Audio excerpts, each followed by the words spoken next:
Good evening. Very good evening, Michelle. Talk us through it. What an extraordinary day. Yeah, so quite, in some ways, it was almost surreal, I have to say. I was here in this very spot as Boris Johnson stood there and made his resignation speech a little earlier. And I say surreal because in many ways, it actually in the end came quite quickly. There was much talk about it happening yesterday. There was a very free-will atmosphere at Westminster. But this morning, it clearly became very clear to the Prime Minister that he would struggle to fill ministerial posts, the government would struggle to function, and that the vast majority of the party were not in his favour. And the House of Cards, in the end, fell quite quickly. And where we're at now is we've got a new cabinet in place, lots of new ministers. Greg Clark is at Levelling Up.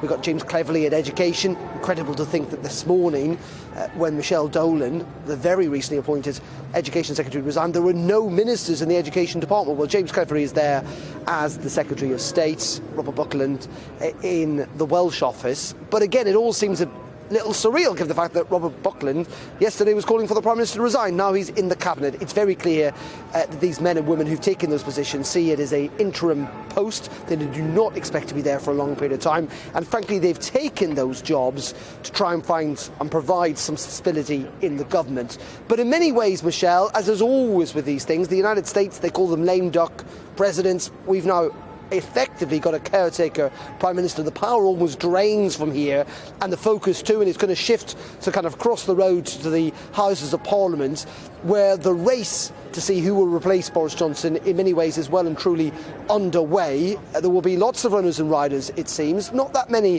have declared thus far, but I suspect by the start of next week we will see quite a cross-section of the party standing. Will it be Rishi Sunak, Sajid Javid, Nadhim Zahawi, the current Chancellor, Tom Tugendhat, Steve Barclay,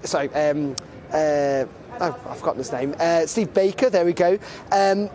We know that Suella Braverman is definitely going to run, Jeremy Hunt, Liz Truss, Ben Wallace. It goes on and on and on. And that's going to be fascinating. The big question, I suppose, in the end is not how this plays out in many regards, but when it does, if you look at the timetable, because many people within the Conservative Party, many people within CCHQ, essentially the governing body of the Conservatives, want to see this election wrapped up pretty quickly, Michelle. They want to see these kind of the number of candidates whittled down to 2 by the parliamentary recess, and that is in just a matter of a week's time, and then the membership get to decide during the summer break. And that frankly means, if that happens, and it's pretty likely, I would suggest, that we could have a new Prime Minister, a new incumbent inside number 10, certainly by the end of the summer. Fascinating stuff, Darren. Thank you very much. OK, I was asking